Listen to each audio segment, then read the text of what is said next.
All right, hey everybody, welcome back to the channel. We got another news feed kind of thing here for you, but this one here, we got two examples of the pure, honest, brutal truth of the truck world today. Two of them that are what we've been saying for a very long time, broken down right here for you. This guy's got a 2022 Chevy Silverado Z71. His 10-speed transmission is gone. 33,000 miles in.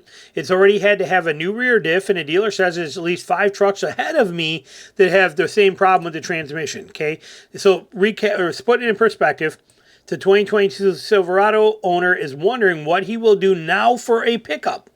His Silverado has already had the rear diff replaced, and now his 10-speed transmission is gone. Ready? Understand this. We're not going through the whole article. There's some key things here. His previous Ford F-150 left him stranded, and he still needs a truck. Okay, let the power of that sink in and think about the real world today. So we're going to bounce around through here.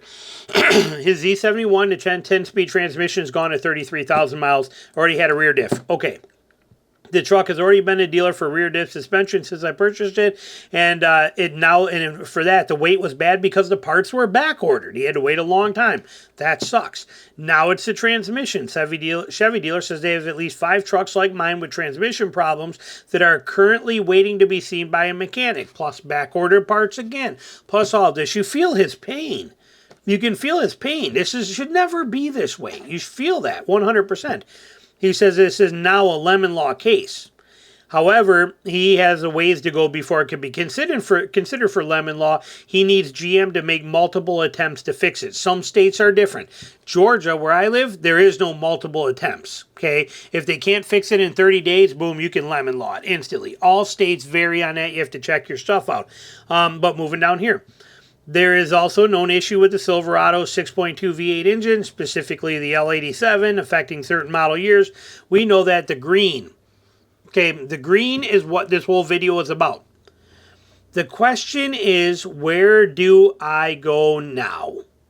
The Ford F-150 I previously had left me stranded with the 2.7-liter engine valve mess. Now I have a Silverado's left me stranded due to transmission issue. I still need a truck. Is the choice now a 2019 through 21 Toyota Tundra TRD? This is what we're talking about. This is it. This is everything that we're talking about. He had an F-150 that failed him. And so he left and he went to Chevy, and that Chevy failed him. Now, what if he would have went and bought a 2022 Tacoma or a Tundra and that motor blew out of him? Where's he go now? Okay, why do people seem to assume that one vehicle sets the standard for the brand? We see it in Jeep all the time too. Oh, I had a Jeep once out of Wrangler in 2015. The motor blew on it. I'll never buy another Jeep ever again.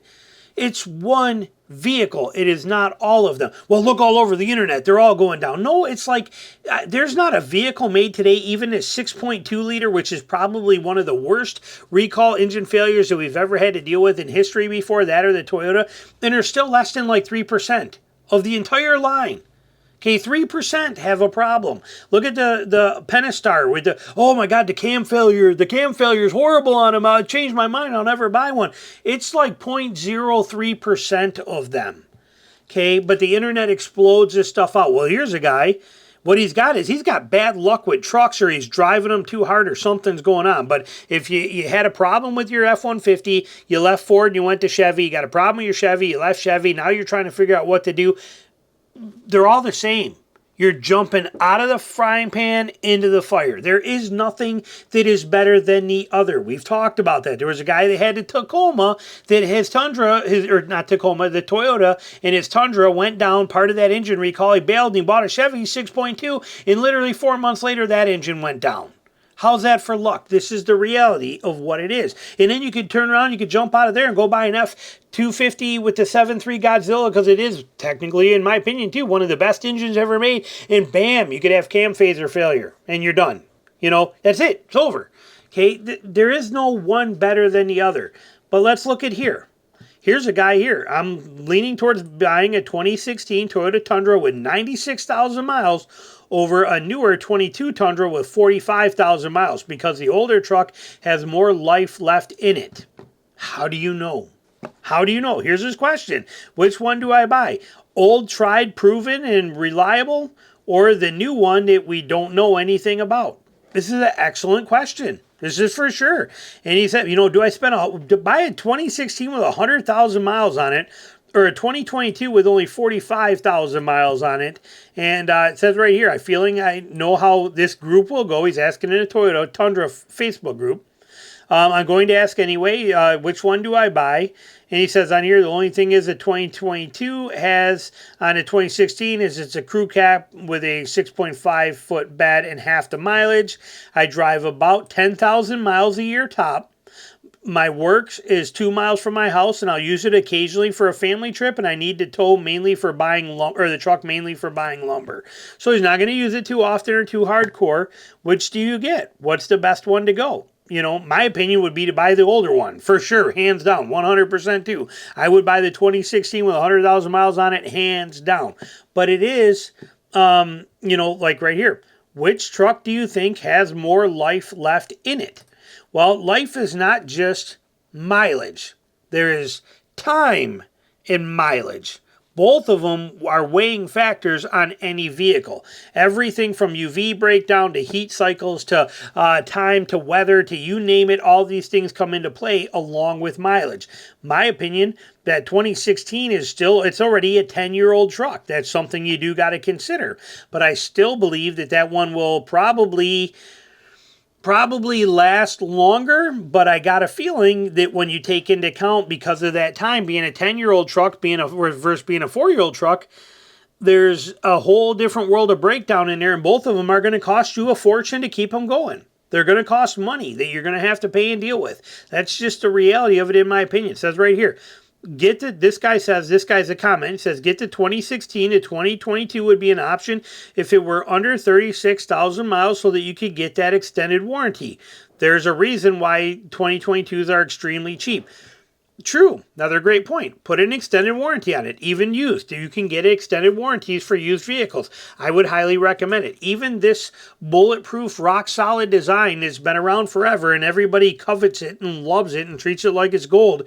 I promise you, when something goes wrong on it, it's astronomical to repair. Nothing fun is going to come out of any repairs that have to be done on this truck or on this truck. Either one of them will cost straight up fortune to repair, and you don't want to deal with that. So, again, out of the frying pan, into the fire. There is no right or wrong thing to do here. Just like when you look at this one right here too. Where is he going to go? Okay, what is he going to do? He's going to buy, so he wants to leave here and buy a 2021 or older, Toyota is what he wants to get on this. Where he put it right here, 2019 to 21 Toyota Tundra. Does he think that that's not going to have problems either? Because, again, maybe the motor's true, but the thing, again, you start getting into, as it gets older, it's going to break down more. Things are going to go wrong. And I promise it's going to cost a lot more money to fix that than it is to fix a Ford or a Chevy. My bet, or my opinion is, write off the truck that you did and, with that Chevy and just be like, okay, that was no good, and buy another Chevy or go back and buy another Ford. You can't rule out a company because you had one bad truck from them. If you do that, there's only 4 truck companies out there in the full-size world, and there's only 3 in the HD world. If if you were to say, my truck broke down, I'll never buy Chevy again, okay, well, you're going to run out of options really, really fast with that attitude. Eventually, you got to go back to one of them. Don't think of it as a brand thing. Overall, all of these trucks are phenomenal, yet every one of them is a ticking time bomb. You have to understand that. Questions, comments, put them below. Thanks for watching.